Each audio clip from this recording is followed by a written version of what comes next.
Takže čaute, počkaj ešte raz. Áno. Takže čaute, ja som Lojzo.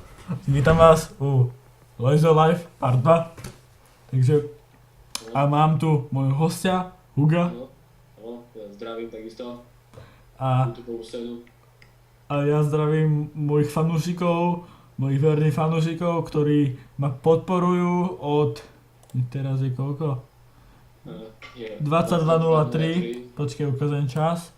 22.03 a ma podporujú od 22. hodiny 5. marca 2014, to si zapamätaj. A chcel by som ukázať mňa ste už videli, to som ja. To som ja, Lojzo. To bolo v 95. áno. Naša skúšková, keď si bol 150 kg.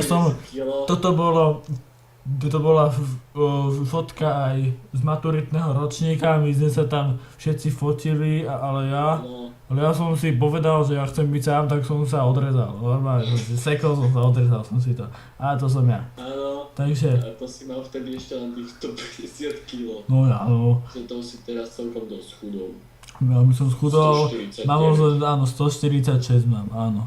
Takže, a toto je Hugo.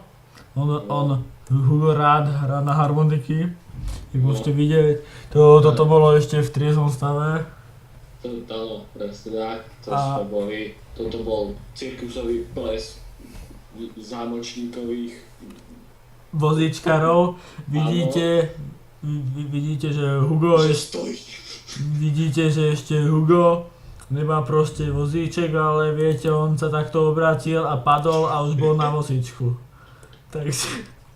tak to bolo. Takže tak. Zdôraznil by som na to, že mám chrup po svojej matke. Jak môžete vidieť, pekný chrup po svojej mame, pixelizovaný chrup. Ja totižto inscenujem v takom predstavení... Lučnica. Áno, fičurujem s lučnicou.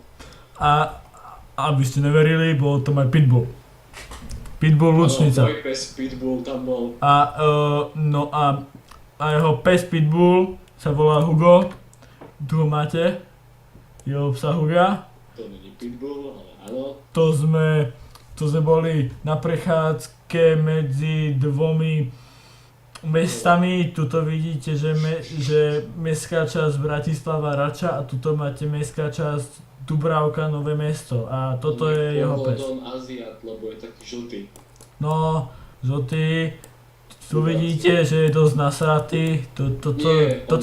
Takto sa tvári vždycky, tuto bol na... Toto sú jeho oči, tu máte jedno, máte druhé a toto máte pič. Áno, presne tak. Takže, a tento Hugo, bol veľmi rád s mojou Hugou, to je moja mačka, jak môžete vidieť. A... Vidím v pozadí, tuším, tvoju frajerku. To je nejaká náhodná pani okolo idúca, čo jej dávala kábel. Bežne. Čo dávala kábel. Áno. Takže my máme radi, keď sú mačky pod prúdom, také načechrané a vyčesané. To mi pripomína, že vám na budúcom dieli ukážem mačky, jak lietajú na strope. Čiže sa tešte na ďalší diel. Určite nás sledujte. Určite lajkujte tento kanál, aj komentujte, aj to odoberaj, aj to... Odoberanie nechceme. A ja to chcem odoberať, akože pozor. Však je to tvoj kanál, takže... Je to náš kanál, Lojzo Hugo. Takže ďakujem, že ste sa pozreli. A vítajte. Aj vás vítam na budúcom dieli. My už sme v 3. dieli, ne? Takže čaute, ja som Lojzo. Ale nie, takže čaute. Zdravím vás a...